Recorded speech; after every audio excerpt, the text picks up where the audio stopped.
¿Te gustaría ser feliz? ¿Qué hacen diferente las personas que gozan de mayor bienestar?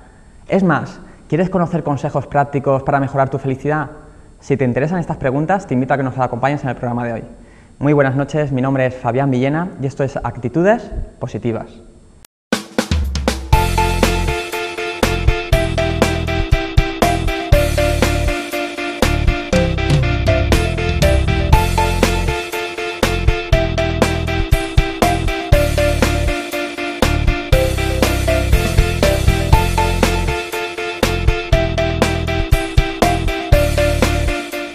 Sobre este objetivo último del ser humano, que no es otro que el de ser feliz, vamos a trabajar a lo largo del programa de hoy. Por eso hemos decidido titular el programa Atrévete, ¿y si eliges ser feliz? Por eso y también porque es el título del invitado del programa de hoy. Pero antes de conocerlo, vamos a presentar una semana más a nuestro amigo y colaborador de lujo, señor Carlos Guerrero. Buenas noches. Buenas noches, Fabián. Buenas noches, Carlos. Carlos es colaborador de Sinaya Marketing, también del Instituto de Actitudes Positivas y del MACOM. Y aquí hace de enlace con el mundo virtual para que conocer un poquito de lo que hablan en Internet. Y bueno, antes de conocer qué nos cuentan en las redes sobre el tema de hoy, ¿nos puedes presentar al invitado de hoy, que es un auténtico lujo contar con él? Por supuesto, es un placer para mí. Fernando Botella, bienvenido. ¿Qué tal? Gracias. Muy bien, muchas gracias. Bueno, Fernando, quien hoy nos acompaña, es todo un referente a nivel nacional, concretamente experto en talento, liderazgo y transformación de organizaciones. Desde aquí, desde Actitudes Positivas, desde el Instituto, lo consideramos, ¿verdad, Fabián?, uno de los grandes, bueno, una referencia dentro del mundo de los speakers, un gran orador, posiblemente uno de los mejores de España, socio fundador y director de Think and Action, conferenciante en Thinking Heads y profesor en diferentes escuelas de negocio y, bueno, también autor de libros como el que hoy pone titulado nuestro programa, Atrévete, Tu cerebro lo es todo, La fuerza de la ilusión o Basicoterapia. Sobre Fernando, dicen los que han podido compartir con él procesos de formación o consultoría, que ha sido una suerte, qué suerte, ¿no? Que es un gran comunicador, que sabe implicar a su audiencia, que invita a pensar de otra manera y te enseña las ventajas de trabajar con la mente abierta, que es partidario de la acción y que el mejor momento sin duda es ahora. Aunque eso no significa, como decía hace unos días en su blog, que las vacaciones no tengan que ser vacaciones. Y que el mejor rumbo se emprende siempre cuando sabes hacia dónde te diriges.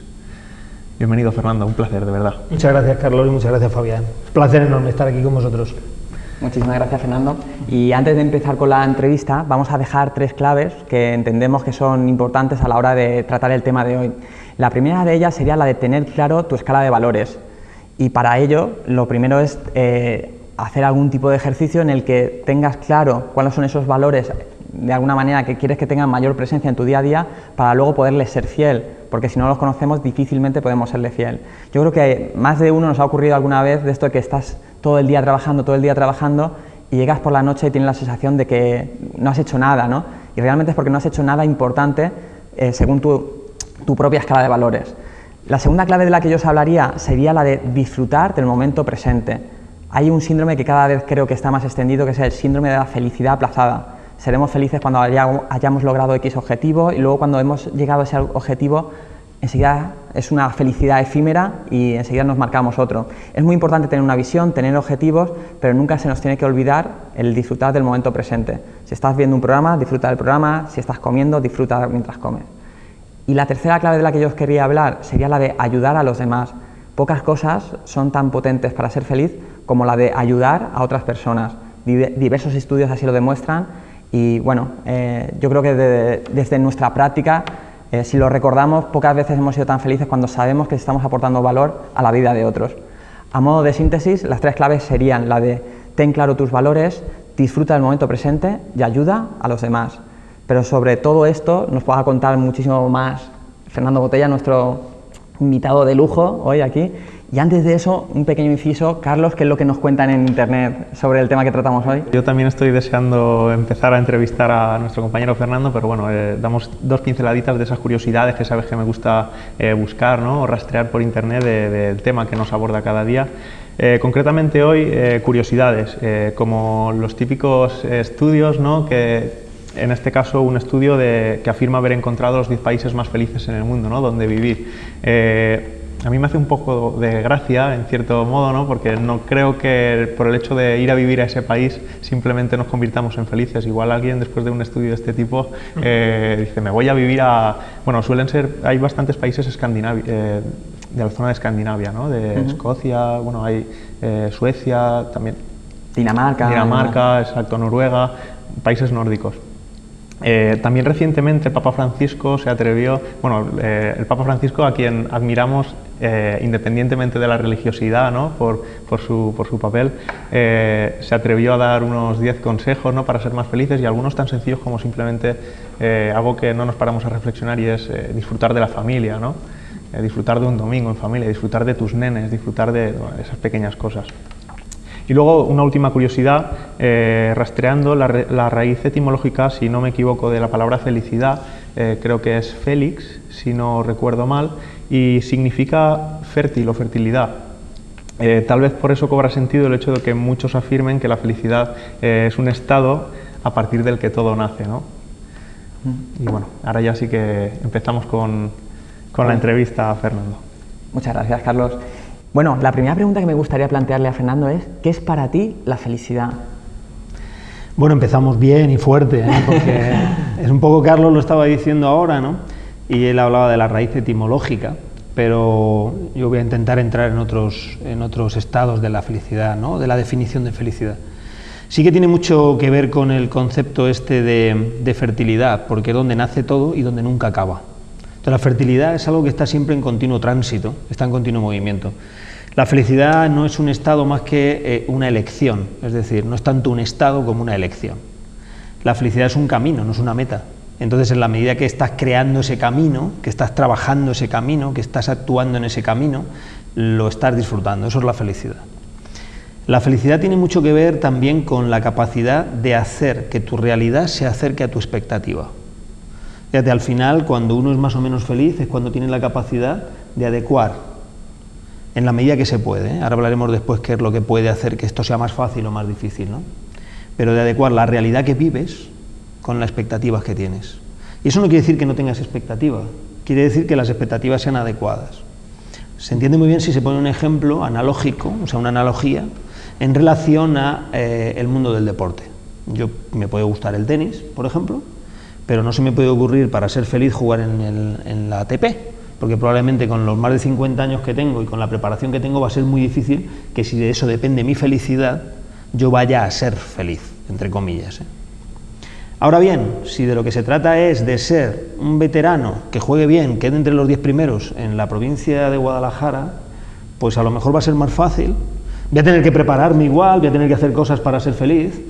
Soy ambicioso, tengo expectativa, pero la realidad va a estar más próxima, ¿no? Y por lo tanto la expectativa en relación a la realidad y la realidad en relación a la expectativa formarán una ecuación que se aproxime a una palabra que a mí me gusta utilizar, que es el equilibrio, porque la felicidad tiene mucho que ver con el equilibrio, es decir, con la capacidad de vivir ese camino en el que persigues muchas metas, pero no es la meta la felicidad, sino la propia vivencia, donde en ese camino expectativas y realidades van muy juntas, y donde al final de todo, en el fondo lo que te hace la felicidad es poner foco en todas las pequeñas cosas que van sucediendo. Y ahí estoy bastante de acuerdo con lo que comentabais vosotros, ¿no?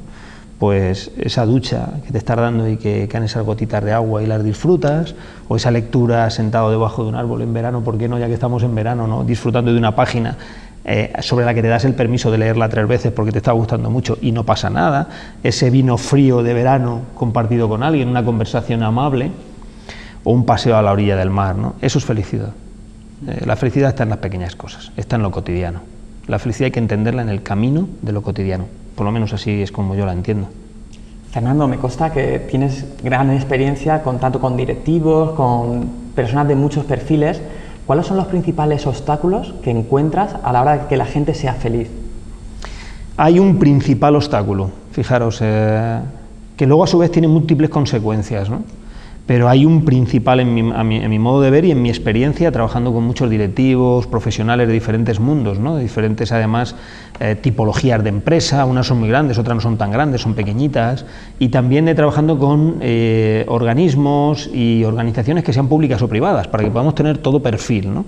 Bueno, pues hay una característica que obstaculiza esta capacidad de sentirnos satisfechos, si me permites cambiarte la pregunta por la palabra felicidad, ¿no? Satisfechos o que todo fluya, en el mundo de la empresa y en el mundo de las organizaciones, y es la no capacidad de aceptación. ¿Qué pasa con la no capacidad de aceptación? Os lo digo de una forma muy resumida. Al no aceptar, lo que hago es que entro en el mundo de la resignación.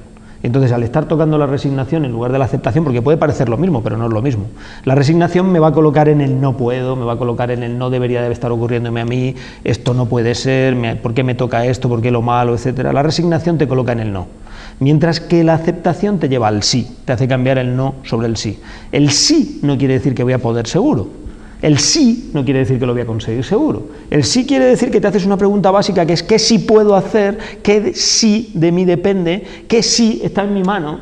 ¿Qué sí puedo pedir, solicitar o que me ayuden para conseguirlo? El sí te pone en una orientación, que podríamos llamar en un programa como este de actitud positiva, hacia la búsqueda de la satisfacción que uno necesita, ¿no? El principal obstáculo es no aceptar. No aceptar es resignarte. Mientras que cuando tú aceptas y pasas al sí, a partir de ese momento encuentras alternativas múltiples de solución a cualquier circunstancia, a cualquier estado, ¿no? Aceptar, además, te permite una cosa fantástica, y es también saber qué cosas no vas a poder cambiar. Esto es muy importante, porque aquello que no vas a poder cambiar no gastes energía, porque lo único que vas a hacer es fastidiarte más y estar mucho peor. Entonces, toda la energía que tendrías que usar en aquello que no puedes cambiar, como hay tantísimas cosas sobre las que actuar, ¿por qué no gastarlo en aquello que te permite cambiar, que te permite reorganizarte, reconstruirte, hacer un rethinking, repensarte, ¿no? Si me permitís estas palabras, aunque nuestro castellano no las permita, o sea, de alguna forma sí te permite recrearte, en el sentido de renacer, ¿no? Así que el obstáculo para mí principal es la no aceptación. Luego hay más pequeños obstáculos, pero digamos que es el grande, ¿no? El gordo. Esto me recuerda a una experiencia que tenía Bertrand Russell, que me parece muy interesante compartir con vuestro público, con el público de este programa, y es que una vez estaba dando una conferencia y terminó la conferencia y una señora, cuando ya se iba, le dijo: señor Russell, ¿le puedo hacer una pregunta muy sencilla? Y le dijo, precisamente la que habéis empezado haciéndome vosotros, Fabián, ¿no? Le dijo, ¿me puede dar alguna receta para ser feliz? Y él dijo, mire, una no, pero le voy a dar 3. Una no, le daré 3. Y así como mientras que recogía el ordenador y sus bártulos y los metía en una bolsa y tal, dijo, mire, la primera, mientras que recojo esto. ¿Sabe una cosa, señora? Acepte aquello que no puede cambiar. Acéptelo, porque cuando usted lo acepte, pondrá toda su energía a su favor. Porque aquello que no se puede cambiar, si no se puede cambiar, lo que hay que hacer es aceptarlo. Mire, le voy a dar la segunda receta. Cambie todo lo que puede cambiar y gaste toda la energía posible, eso sí, en actuar sobre aquello sobre lo que usted puede actuar. Y empezó a recoger su ordenador y tal, ya se iba, y entonces la señora le dijo, me ha dicho 3, falta una, me ha dicho 3. Y él dijo, bueno, es verdad, falta la más importante, ¿no? Bueno, la más importante, señora, es saber distinguir unas cosas de las otras. Y eso es lo verdaderamente importante y difícil en el ser humano. Saber distinguir qué sí puedo cambiar de qué tengo que aceptar. Así que la aceptación es ese primer bloqueador, ¿no? El que yo veo más grande. Eso tiene una consecuencia detrás, hablando de la felicidad, ¿no? Y el libro se llama ¿Y si eliges ser feliz? Y la consecuencia que tiene es que no nos damos el permiso de elegir. Claro, al no aceptar no elegimos con libertad. Creemos que elegimos con libertad, pero es mentira. No es completamente cierto.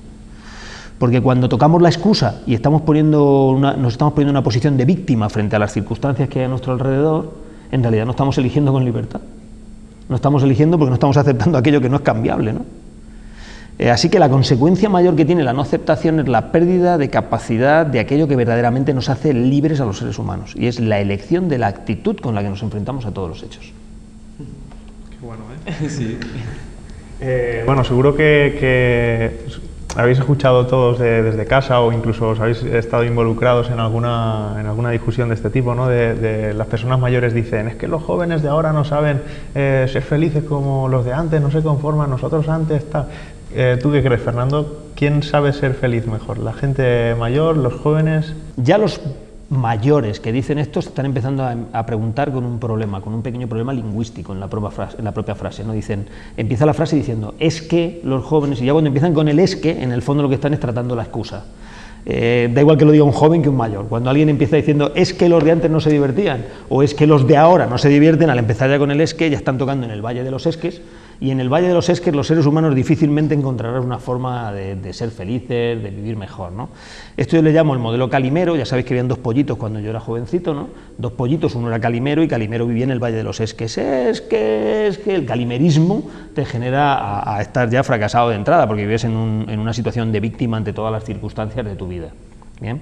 El otro también era un pollito que también era un tipo bastante, en cierta medida, bueno, con ciertos problemas, ¿no? El otro pollito se llamaba Piolín, y Piolín estaba en una jaulita y tampoco sabía ver la realidad, eso tampoco, no analizaba bien la realidad, porque el Piolín que estaba en la jaulita decía, ¡ay, qué lindo gatito!, ¿verdad? Pero el gatito se lo quería comer, o sea, que cuidado, con los lindos gatitos, que también es la otra forma de verlo, ninguno de los dos pollitos nos interesa, ¿no? Contestándote un poquito más a la pregunta, yo creo que cada época ha tenido su momento de forma de entender la vida, la felicidad, las circunstancias, las aceptaciones que decía antes son diferentes, las posibilidades de cambiar el mundo son diferentes. Pero también hay que entender una cosa siendo mucho más prácticos, ¿no? Y es que en las generaciones que vive uno en una vida, que puede vivir 5, 6, 7 generaciones diferentes, desde sus abuelos hasta sus nietos, es lo que cada uno de nosotros podemos vivir. Los cambios importantes, los sustanciales, los que son cambios de verdad, son los mismos. No hay tránsito, no hay un tránsito. No tengo que decir con esto que la vida no vaya cambiando y el ser humano no vaya evolucionando, pero eso requiere de siglos, ¿no? Y requiere de tiempos muy largos, ¿no? Lo sustancial, lo verdaderamente importante, básico, cotidiano, normalmente en 5 o 6 generaciones suele ser el mismo planteamiento, ¿no? Hablabas de la importancia de qué tipo de palabras utilizamos, ¿no? Cuando utilizamos el esque, como de alguna manera ya nos está llevando la mente hacia un lugar donde va a ser difícil que luego avancemos. Me consta que somos ambos unos enamorados de la comunicación y en sí de las palabras. ¿Qué importancia crees tú que tiene la comunicación con los demás y con uno mismo a la hora de ser feliz? Bueno, yo creo que es básica, o sea, yo creo que tienen muchísima importancia.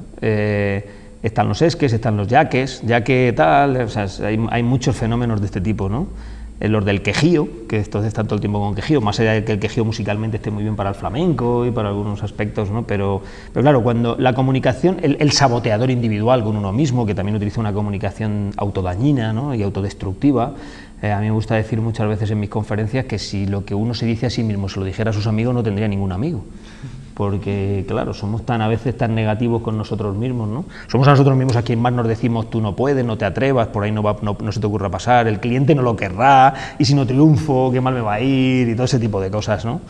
Yo creo que los seres humanos somos dos cosas. Y me vais a permitir, aunque la pregunta estaba muy concreta hablando del lenguaje, Fabián, que toque las dos. Yo creo que somos lo que nos decimos, es decir, somos lenguaje, y de ahí luego hablaríamos de la comunicación con el interés que tú tengas y cómo lo trasladamos a los demás, pero en realidad somos lenguaje por una razón, porque somos lo que pensamos. Y el pensamiento depende de lo que te dices, y depende de cómo te lo dices y dónde orientas ese pensamiento, porque el pensamiento y el lenguaje crean foco, y donde pones foco, entonces pones atención, y donde pones atención empiezas a tener resultados. No digo que tengan que ser buenos, no digo que ponga foco en algo, vas a conseguir algo, ese no es el mensaje, El mensaje es, piensa de una determinada forma y serás de una determinada forma. Habla contigo y habla con los demás de una determinada forma y así serás recibido. Entonces, por una parte somos lo que pensamos y por otra parte somos lo que hacemos. El somos lo que hacemos ya no lo digo yo solamente, lo decía un tipo muy famoso, muy conocido, tiene 25 siglos, del año 2400, y parece ser que todavía está de fama, y eso que no viene a la televisión de Villena ni a ninguna otra televisión, ¿no? Pero el tío sigue siendo famoso, se llama Aristóteles, y decía, somos lo que hacemos. 100 años antes ya lo había dicho Confucio, Confucio ya había dicho, el ser humano es aquello que hace. Yo creo mucho en eso. No sé si está antes el huevo o la gallina aquí, no sé si está antes el lenguaje y el pensamiento, no lo sé, sinceramente no lo sé, o la acción. Pero el thinking y el action, el pensamiento a través del lenguaje y la acción es lo que constituye al individuo. Y la suma de esos dos elementos es realmente lo que cada persona es. Lo que hace, lo que dice. Lo que dice porque lo hace porque lo piensa. No lo sé dónde está el huevo y la gallina, pero probablemente sean solamente una cosa al final, ¿no? Es el pensar a través del lenguaje, las palabras, por eso el valor de las palabras y de cómo usarlas, y la acción. Por eso es muy importante entender la actitud de las personas desde esta posición, desde la de lenguaje y desde la de acción. Los hechos muchas veces no los podemos cambiar, pero la interpretación de los hechos sí. Y resulta que la consecuencia que tiene un hecho detrás nace de la interpretación del hecho. Es decir, la acción que yo voy a hacer después de un determinado hecho, lo que voy a hacer, mi comportamiento, es dependiente no solo del hecho, sino de la interpretación del hecho. ¿Qué significa eso? Que en la interpretación está el lenguaje y la acción que vendrá después vendrá dependiendo de cómo yo lo haya interpretado. Y eso me va construyendo una personalidad. Vamos a poner un ejemplo para que los espectadores lo entiendan bien. Vamos con un coche y se nos pincha una rueda del coche. El hecho es que se nos ha pinchado la rueda del coche. La interpretación del hecho, múltiple. Por ejemplo, una. Puedo decir aquí, voy a utilizar un lenguaje vulgar. ¡Joder, qué puta! ¡El coche! ¡Una patada a la puerta! Todo me pasa a mí, siempre me pasa a mí. Esto es terrible, la vida está contra mí. Si ya nací así, y así me va la vida, y joder, ya le pasaba a mi padre. Si a mi padre ya le pasaba, es un gafe el pobre, ¿cómo voy a ser yo? Sí. Bueno, el hecho es que se ha pinchado el coche. La realidad es que a otra persona se le pincha el coche, el hecho es el mismo, pero luego mira el reloj y dice, bueno, son las 4 de la tarde, así que esta tarde ya no tengo que ir a trabajar, se me ha pinchado el coche, pues bueno, me voy a tomar un café y a jugar unas cartas con los amigos. Claro, depende del lenguaje que tú uses, todas las consecuencias después pueden ser completamente diferentes, y los hechos y las acciones también. Esto que es un ejemplo para intentar escenificar eso que intento explicar, esta es la realidad cotidiana, pero no ponemos foco en ello. Vamos todo el día pensando, y con el pensamiento vamos creando lo que somos, y al mismo tiempo haciendo lo que hemos creado. De alguna manera hay una gran vinculación entre lo que pensamos y lo que hacemos. Aquí hay un componente que es el del hábito, ¿no? El hábito es lo que estamos haciendo todos los días, que también va muy relacionado de cómo pensamos. ¿Cómo podemos cortar ese círculo vicioso? ¿Qué podemos hacer para ello? En el fondo lo que me estás preguntando es cómo cambiar un hábito. Sí. Y solamente tenemos dos posibilidades de cambiar un hábito. Dos posibilidades. En mi opinión, pero sobre todo en mi experiencia, cuando lo he trabajado y he conseguido, estamos consiguiendo en muchos programas para grandes empresas, en el área que nosotros trabajamos es de directivos, de grandes organizaciones, etcétera, marcas muy conocidas de nuestro mercado y de otros mercados a nivel internacional, fundamentalmente lo trabajamos o bien cambiando, en un 80% de las veces cambiando las acciones, porque al cambiar las acciones y cambiar lo que hacemos, cambia nuestro hábito. La explicación es muy sencilla. Un hábito es un comportamiento repetido en el tiempo. Si consigo cambiar los comportamientos repetidos en el tiempo, cambian los hábitos. Si encima el resultado del cambio de esos comportamientos es beneficioso, el ser humano se amolda rápidamente porque tiene un beneficio adicional positivo sobre el hábito anterior. Con lo cual, eso hace que esté mucho mejor, y lo normal es que me hable mucho mejor, es decir, que utilice un lenguaje más positivo sobre esa forma nueva de actuar, y a su vez eso consolida el hábito. Esa es la forma. ¿Existe otra forma? Digamos, entre comillas, aunque la palabra es peligrosa, más terapéutica, que sería la de utilizar el lenguaje para que desde el lenguaje cambie el hábito. ¿A través de qué? De cambiar lo que se siente sobre un comportamiento. Si cambia el sentimiento sobre un comportamiento, el comportamiento hace que tú pruebes las cosas o las utilices de una forma diferente o hagas las cosas de una forma diferente. Esos son los mecanismos que tenemos para cambiar un hábito, no hay más. O cambiamos el lenguaje, ahí tenemos, y tenéis en este programa seguro que han pasado expertos en programación neurolingüística, cuya función básica, lo que están haciendo es a través del lenguaje, intentar al final cambiar los hábitos. ¿Cómo? Intentando con el lenguaje cambiar los comportamientos, ¿no? Si yo te digo, voy a poner un ejemplo muy sencillo para que esto se entienda, ¿no? Si yo te digo que esta cerveza es una cerveza que está un poco oscurita y tal, tú la ves oscurita, pero que te digo que es de trigo y que es alemana, te la he traído y tal, la beberás y dirás, oh, una cerveza alemana, joder, pues sí, tiene buena pinta, está oscura, ¿ves? Está buena, está rica esta cerveza, ¿no? Pero si te digo que es la misma cerveza, y es exactamente la misma, pero lo que es una cerveza Pilsen normal, y le hemos puesto vinagre de Módena para que esté así de intensa en color y tal, seguro que cuando te diga que lleva vinagre de Módena, la cogerás, hombre, a lo mejor por compromiso, porque te la estoy ofreciendo y no la bebes, pero lo primero que vas a hacer es oler, antes no la has olido, porque como es una cerveza alemana, la vas a mirar así, a ver si lleva algo ahí, ¿no? Incluso la vas a beber, pero la vas a ver con la carita así. ¿Verdad? Bueno, pues es muy curioso cuando a la gente le dices que es una cerveza con vinagre de Módena, pero al mismo tiempo le añades un mensaje como ha sido creada por el gran Ferran Adrià, la gente dice, Ferran Adrià, de puta madre. Pues la verdad es que está buena. Es un comportamiento lo que acabo de hacer, ¿no? El beber cerveza, ¿no? De una determinada forma. ¿De qué ha dependido? Del lenguaje. ¿Te das cuenta cómo un lenguaje otro, el uso de unas palabras otras, han llevado a una acción mía diferente? Bueno, es un ejemplo sencillo para contar en la televisión, pero es lo que se suele hacer cuando se trabaja con el lenguaje para cambiar un hábito. Sabemos también que eres biólogo, que conoces muy bien los mecanismos, la importancia que tienen los genes, de hasta qué punto depende nuestra felicidad de nuestra genética y hasta qué punto realmente nosotros elegimos. Bueno, la realidad es que tenemos una parte y un componente genético al que hay que respetar y del que un biólogo debe de decirte, ¿no?, que es muy importante la genética, etcétera. Sin embargo, la mayor parte de las funciones y de los trabajos que hoy se están haciendo en biología, sobre todo en epigenética, están demostrando que la genética, o sea, el mundo de la genética actual, la parte más potente se centra en la idea de la epigenética, que consiste en entender la genética de esta forma. Venimos con unos genes que no podemos cambiar ni que vienen de nuestros antepasados, pero si somos capaces de hacer que actúen o no actúen dependiendo de los entornos en donde esos genes se desarrollan. En esto hay españoles ya que están trabajando muy potentes a nivel mundial, ¿eh? Y luego hay algunos en universidades muy conocidas en Estados Unidos, ¿no?, que tienen grandes trabajos publicados sobre el tema, y para los seguidores del programa les recomiendo que lean mucho los libros de Bruce Lipton, por ejemplo, de otros de los que hay en el mercado, ¿no? La epigenética, digamos que sería aquello que depende, como antes hablábamos, de lo que hacemos. Por cierto, un biólogo como llamado Lamarck, que habló mucho de la evolución de las especies, ya lo decía esto también de somos lo que hacemos. En la medida que yo hago las cosas diferentes, voy creando genes diferentes. Por eso la jirafa tiene unos genes que le permiten tener una estructura, como es un cuello muy largo, porque los primeros giráfidos hacían cosas que antes no hacían los anteriores, que era estirarse a comer a los árboles en lugar de comer en el suelo. ¿Qué es antes? Es decir, al estirarme, al intentar hacer las cosas de una forma diferente, termino teniendo una carga genética que voy a dejar a mis antepasados, que no viene de mis antepasados, sino que voy a dejar después a todas las generaciones posteriores mías, ¿no? ¿Eso quiere decir que me puedo librar de toda la genética? No, pero en mi opinión, y hablando en concreto de la felicidad, y de todo lo que tiene que ver con el mundo de la felicidad y del atrevimiento personal en el mundo de los negocios, en tu vida, etcétera, desde luego el 90% son elecciones, es elecciones cotidianas, además, muy cotidianas. Yo creo incluso, y recomiendo muchas veces, que ni siquiera tengamos que hacernos esa pregunta ni planteárnoslas, porque entonces ya entramos en el mundo de las creencias.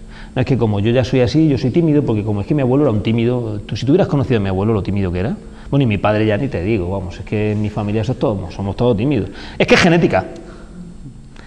No creo que valga la pena hacerse ese planteamiento. Puede que mi padre fuera tímido, incluso puede que mi abuelo fuera el más tímido del pueblo, pero yo tengo la oportunidad de demostrarme y demostrar a los demás que yo no lo voy a ser. Fernando, ¿cómo definirías tú qué es tener una actitud positiva y de qué manera influye a la hora de ser feliz? Voy a empezar por el final. Influye a tope todo. O sea, realmente antes hablamos de la expectativa frente a la realidad, y muchas de las expectativas que un ser humano se crea a lo largo de su vida y en lo más cotidiano, en el día a día, tiene que ver con la actitud con la que se enfrenta a cualquier hecho, ¿no? Hay que entender bien qué significa la palabra actitud. La actitud es una disposición mental ante cualquier situación en la que te enfrentas. Es una disposición mental. Levitt le llama esto el cuarto de segundo. ¿Por qué? Porque el ser humano tiene solo un cuarto de segundo para elegir la actitud con la que se enfrenta a cualquier hecho. El problema es que no lo aprovechamos. Así que es una elección. El modo de autorregularnos nosotros frente a cualquier hecho es una elección. Bueno, todos sabéis, y seguro que mucha gente ha pasado por esta mesa y ha hablado de este libro famoso, ¿no? Y del famoso Viktor Frankl, ¿verdad? El hombre en busca del sentido único. Él lo contaba muy bien, porque lo contaba con un ejemplo que además había vivido personalmente, ¿no?, en su libro. Pero al final, siendo muy reduccionistas, es que tú me puedes matar, como le pasaba y él lo contaba con los judíos, y tú puedes tener esto, es una pistola y dispararme, pero lo que no puedes decidir sobre mí es que me muera riendo. Yo me puedo morir riendo, tú me puedes matar, pero yo me puedo morir riendo. Incluso en los elementos y en los puntos más extremos del ser humano, como pueda ser el hecho de perder la vida, ¿bien?, uno puede elegir la actitud de dejar esta vida divirtiéndose, riéndose. ¿Qué es lo normal? Que no suceda. ¿Qué es lo normal? Que elija estar triste, pero sí que es igual de sano. No hay que confundirnos. Es exactamente igual de sano, pero es diferente si te das el permiso de elegirlo, es decir, si pones conciencia en la actitud con la que vives cada cosa, a si no te das ese permiso de elección. Es una cuestión de segundos, ¿no? No voy a decir del cuarto de segundo como dice Levitt, que es el investigador, pero es una cuestión de segundos, es una cuestión de poco tiempo. Esto es lo que se llama consciencia. En realidad la consciencia es eso, ¿no? Es la capacidad de poner foco en elegir la actitud con la que te enfrentas a cualquier hecho. Ahora bien, lo normal es que actuemos reaccionando en lugar de respondiendo. Fernando, te voy a pedir que sea de modo sintético porque se nos está agotando el tiempo del programa. Muy bien. Y bueno, a los amigos desde casa les invitamos a que compren y sobre todo que lo lean, porque si lo compran y no lo leen no sirve de mucho, este libro de Atrévete y si eliges ser feliz, de Fernando. También tenemos otro aquí que es La fuerza de la ilusión, que escribió Fernando también con su compañero y amigo el mago Jorge Blas. Y nos gustaría pedirte que nos recomendaras algún otro libro relacionado para que nos ayude a ser felices. Para que nos ayuden a ser felices. Bueno, aquí hay muchísimos en la esquina de la felicidad, que acaba de salir hace poquito tiempo. Yo en esto prefiero ser un clásico. Y me explicaré por qué.